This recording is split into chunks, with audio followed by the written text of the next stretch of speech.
ایک پیغام طوطے کے نام۔ ایران کا ایک سوداگر تجارت کے سلسلے میں ہندوستان آیا ہوا تھا۔ یہاں سے اس نے ایک خوبصورت اور میٹھی میٹھی باتیں کرنے والا طوطا خریدا، جس کی ادائیں بڑی دل پسند اور آواز بڑی پیاری تھی۔ وہ تاجر اسے اپنے ملک میں لے گیا۔ وہ باتیں کر کے نہ صرف تاجر کو خوش کرتا تھا، بلکہ ہر خاص و عام کا دل اپنے نغموں سے خوش رکھتا تھا۔ ایک دفعہ وہی سوداگر تجارت کی غرض سے دوبارہ ہندوستان جانے لگا اور روانگی سے قبل اپنے اہل خانہ اور غلاموں سے پوچھا کہ وہ ان کے لیے ہندوستان سے کیا کیا لائے۔ ہر ایک نے اپنی اپنی پسند بتائی۔ طوطے سے کہا، تم بھی بتاؤ تمہاری کیا فرمائش ہے؟ طوطے نے کہا، میری صرف یہ درخواست ہے کہ دوران سفر جب تم فلاں دریا کے پار ہو جاؤ گے، تمہیں وہاں ایک پرفضا جزیرہ نظر آئے گا۔ وہاں میرے ہم جنس طوطوں کو سلام پہنچا کر کہنا کہ تمہاری قوم کا فلاں طوطا میری قید میں ہے اور تمہاری ملاقات کو جی ترس گیا ہے۔ تم آزادی کے ساتھ باغوں اور سبزہ زاروں میں مزے کر رہے ہو۔ تمہیں اپنے غریب الوطن ساتھی کی کوئی خبر نہیں۔ کیا اسی کا نام دوستوں کی وفا ہے کہ میں پنجرے میں پڑا رہا اور تم باغوں میں عیش کر رہے ہو؟ اور انہیں کہنا کہ وہ اپنی آزادی کے بارے میں مشورہ طلب کرتا ہے، ورنہ یہ بھی ممکن ہے کہ تمہاری ملاقات کی حسرت لیے اس دنیا سے رخصت ہو جاؤں۔ یارو، یہ کیا انصاف ہے؟ کیا یہی آئین وفاداری ہے؟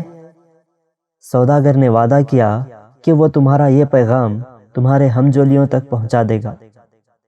سوداگر سفر کرتا ہوا جب ہندوستان پہنچا اور اپنے طوطے کے بتلائے ہوئے پرفضا جزیرے سے گزرنے لگا تو وہاں سے طوطوں کے بولنے کی آوازیں آنے لگی۔ وہاں اس نے انہیں مخاطب ہو کر کہا، اے طوطوں، اپنے ایک بچھڑے ہوئے بھائی کا پیغام سن لو جو میرے گھر میں ہے۔ وہ سلام کہتا ہے اور وہ تم پر افسوس کرتا ہے کہ تم کو اس کے بغیر سبز شاخوں پر جھولنا کس طرح بھاتا ہے۔ کوئی اس کی ملاقات کی فکر کرو۔ ابھی سوداگر نے بامشکل اپنی بات مکمل کی تھی کہ درخت کی شاخ پر بیٹھا ہوا ایک طوطا پھڑ پھڑانے لگا اور پھر بے دم ہو کر زمین پر گر پڑا۔ چند لمحے تک اس کا جسم تھر تھر آیا، پھر بے جان ہو گیا۔ سوداگر سوچنے لگا، بعض اوقات ایسی گفتگو سے خاموشی بہتر ہوتی ہے جو فساد اور اضطراب پیدا کرے۔ سوداگر اس پیغام رسانی پر بڑا شرمندہ ہوا کہ جس نے ناحق اپنی زبان سے ایک جان گنوائی۔ تلوار کا زخم بھر جاتا ہے مگر زبان کا زخم نہیں بھرتا۔ یہ مرنے والا شاید اس طوطے کا کوئی عزیز ہے۔ میری اس بے موقع خبر سے اسے اتنا رنج ہوا کہ برداشت نہ کر سکا اور مر گیا۔ وہاں سے افسوس کرتا ہوا رخصت ہوا۔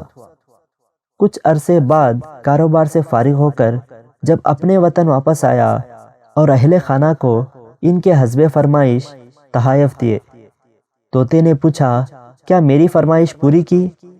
میرے ہم جنسوں نے کیا جواب دیا اور تو نے کیا دیکھا؟ سوداگر نے ایک سرد آہ بھری اور چہرے پر رنج و الم کے آثار نمودار ہونے لگے۔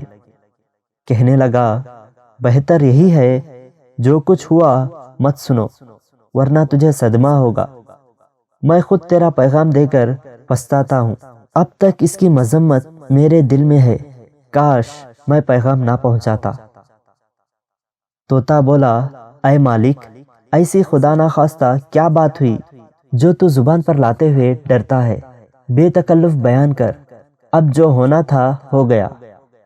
سوداگر کہنے لگا، جب میں ہندوستان کے اس پرفضا مقام پر پہنچا، وہاں کے طوطوں کو تیرا پیغام دیا اور جو تیرا حال تھا سب بیان کیا۔ معلوم ہوتا ہے کہ ان میں ایک طوطا تیرا درد آشنا اور عزیز تھا۔ میری باتیں سنتے ہی پھڑ پھڑا کر گرا اور تڑپ تڑپ کر مر گیا۔ شاید اسے تیری گرفتاری کا اتنا رنج پہنچا تھا کہ وہ برداشت نہ کر سکا۔ اس کے یوں دم دینے سے میں بے حد پشیمان ہوں۔ دیکھتے ہی دیکھتے سوداگر کے طوطے کے بدن پر تھر تھری چھٹی، آنکھیں پھترا گئیں اور صرف ایک آواز آئی، ہائے!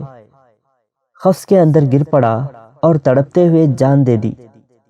سوداگر نے اپنی آنکھوں کے سامنے پیارے طوطے کو مرتے ہوئے دیکھا تو غم سے نڈھال ہو گیا، ٹوپی سر سے اتار پھینکی، سینے پر بار بار ہاتھ مار کر روتا اور یہ کہتا کہ اے خوش بیاں طوطے، تجھے کیا ہو گیا؟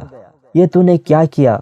اگر مجھے خبر ہوتی تو یوں داغ جدائی دے گا تو یہ منحوس قصہ نہ سناتا۔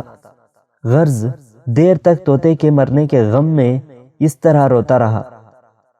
جب خوب دل کی بھڑاس نکالی تو مرے ہوئے طوطے کو پنجرے سے نکال کر باہر پھینک دیا۔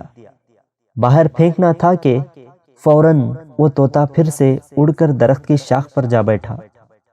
اس مرے ہوئے طوطے نے آزاد فضا میں ایسی اڑان کی جیسے مشرق سے آفتاب ابھرتا ہے۔ سوداگر گزرا ہوا معاملہ بھول گیا، طوطے کی اس حرکت پر حیران رہ گیا اور کہنے لگا، اے چالاک پرندے، یہ کیا ماجرا ہے؟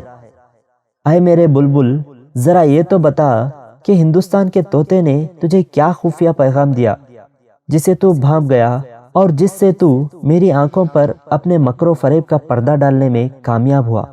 ارے غضب خدا کا، تو نے کمال دکھایا کہ ہمیں جلا کر خود روشن ہو گیا۔ طوطا بولا، میرے بھائی، طوطے نے مجھے سبق دیا اور اپنے عمل سے بتایا کہ میں قید سے کس طرح رہائی پا سکتا ہوں۔ میں نے اس پیغام کو سمجھا اور اس پر عمل کیا۔ اس نے اشارہ یہ دیا کہ نغمہ گوئی اور میٹھی بول چال ترک کر۔ تو اپنی اس سحر انگیز آواز کے سبب ہی گرفتار قفس ہوا ہے۔ پھر اس نے میری آزادی کے لیے خود کو مردہ بنایا کہ اے نادان پرندے، ہر انسان کا دل خوش کرنے والے مردہ بن جا تاکہ قید سے نجات پائے۔ طوطے نے یہ کہہ کر اپنے اصلی وطن کا رخ کیا۔ آخر کار ایک دن اپنے ساتھیوں کے پاس پہنچ گیا۔ سبق: جس کو عالم آشکار حسن عطا ہوا ہے وہ 100 بلاؤں کا ہدف بنتا ہے۔ بہار کے موسم میں بھی پتھر پتھر ہی رہتا ہے، سرسبز و شاداب نہیں ہوتا۔